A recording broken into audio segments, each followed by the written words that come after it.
This is Steve Lentini, and I'm your host for the podcast Different Thinking for Different Times. This is Season 3, Episode 27. I like to start with a quote, and here are two. One by Ralph Waldo Emerson.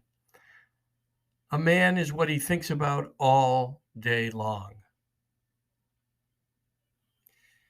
Think about that in regards to small-minded thinking. If you model small-minded thinking with lots of judgments, making others wrong, and not thinking in a limitless fashion, a universal miracle, miraculous fashion, expanded thinking, then what you'll get is more of that. A man is what he thinks about all day long. Are you a small-minded thinker? By the way, it takes work. We all are somewhere. I'm still a small-minded thinker in many places, but I notice it today and I work to rise above it. Here's a quote from Ernest Holmes, another one of my favorites. We should interpret the will of God, for me, or the Creator, by the way, to be everything that expresses life without hurt. Life without hurt. That's where I think small-minded thinking hurts a lot of people because it makes one group wrong or one person wrong so that another can be right. And you can see all the evidence of it, especially today. And the good in all that evidence is to get us to question what I experienced when I croaked on November 2nd, 2002. We take this life so serious when we should be living in every moment, enjoying what the creation gave us. As Baruch Spinoza said, living life fully, this is the gift of life. And it's not to be found in small-minded thinking, especially fear of death. And that's where I say we should call death what's next, because we move from this to that. I mean, at least that was my experience. And only the now was there. Only the now, when I immediately knew that I was one with everything and nothing. And then there was a life review and only the good I had done. None of the hurt I had caused, and I certainly as a human being had caused hurt. But it's fascinating that Ernest Holmes would say that. We should interpret the will of God to be everything that expresses life without hurt. And that's what was mentioned.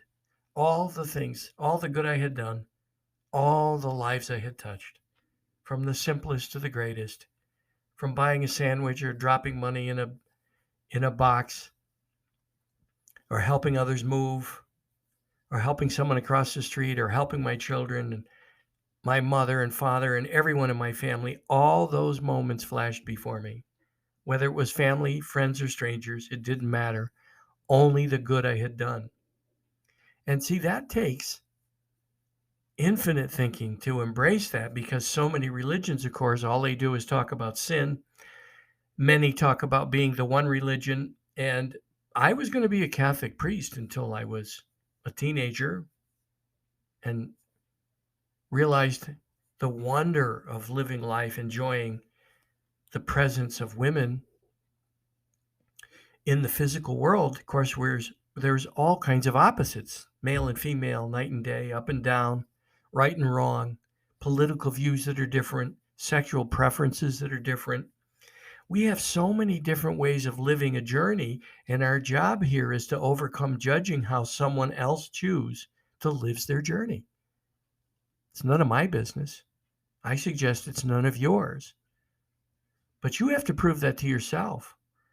Who cares what your opinion is about someone deciding to have a different sexual preference, or perhaps even changing their sex? That's their journey. It's not our job to rail against it. Even choices that religions find, I guess, abhorrent, such as abortion, it's none of your business. It's no church's business. It's no religion's business. Each person living in free will gets to choose what they do with their own life. And We pay consequences here for things that hurt others, but it's human, small minded thinking that also wants people to burn in hell forever. And I didn't experience that. That's small minded thinking. But again, I'm challenging people to expand into limitless universal thinking, acceptance, acceptance of the moment. That's where the divine was. There was only the now when I didn't have a body, when I did not exist in the physical world, but I existed in the infinite. It's amazing. And for now, you'll have to take my word for it. But if you're wasting your energy railing against the choices of others, it is just a waste of energy. Now, if you'd like to appear on the show, be a guest of mine, if you have your own near death experience, or perhaps you want to challenge my thinking, remember, though, I might ask you, does that sound small minded? What created this miracle, this mystery we live in, is so far from our own human acorn brain. And we have the hubris to think that we think like God or God thinks like us. Both of them are laughable. We are so far off. And when you pass from this physical existence into the next, it's an immediate knowing that you are one with everything and nothing. And you just know you're one with the infinite. And none of the thinking from here was there. None of it. None of the judgments, the sexes, the sexual preferences, the races, the perceived punishments. God is not interested in that.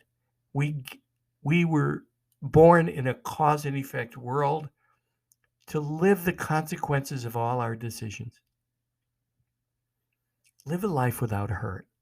Think about what good would it do before you say something or do something.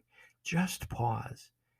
And before you judge others and rail against other people's ideas or opinions or persuasions, expand into limitless thinking and allow them their journey. Accept their journey. Or not. Imagine living in a life small-minded and tight and not allowing and accepting others. All it does is get you upset. Mostly you're not going to change someone's mind unless perhaps you're reasonable and want to understand some of the choices others have made. Perhaps they learned a lesson. Maybe they'll share it with you.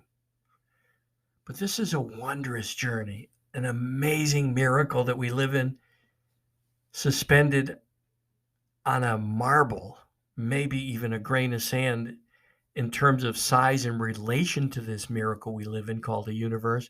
But here we are suspended at the exact right spot around an exposed nuclear fusion plant we're floating.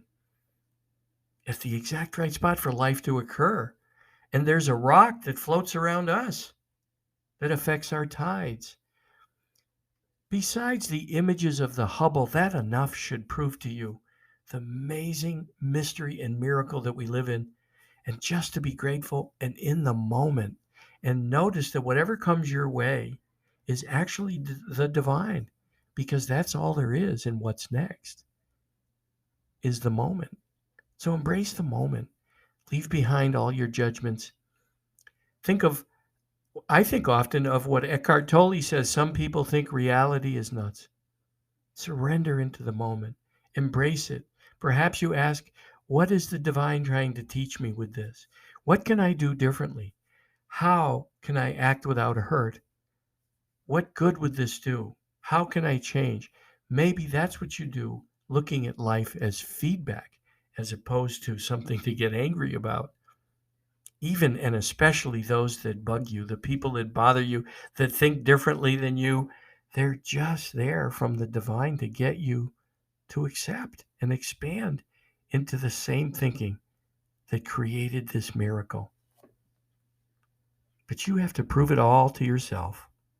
If you have any questions, you can email me, steve@stevelentini.com, steve@steve, as in Tom, INI.com. And if you want to be a guest or if you want to challenge me, again, I'm glad to welcome you. Just remember, I might ask you. Does that sound like small minded thinking? Thanks.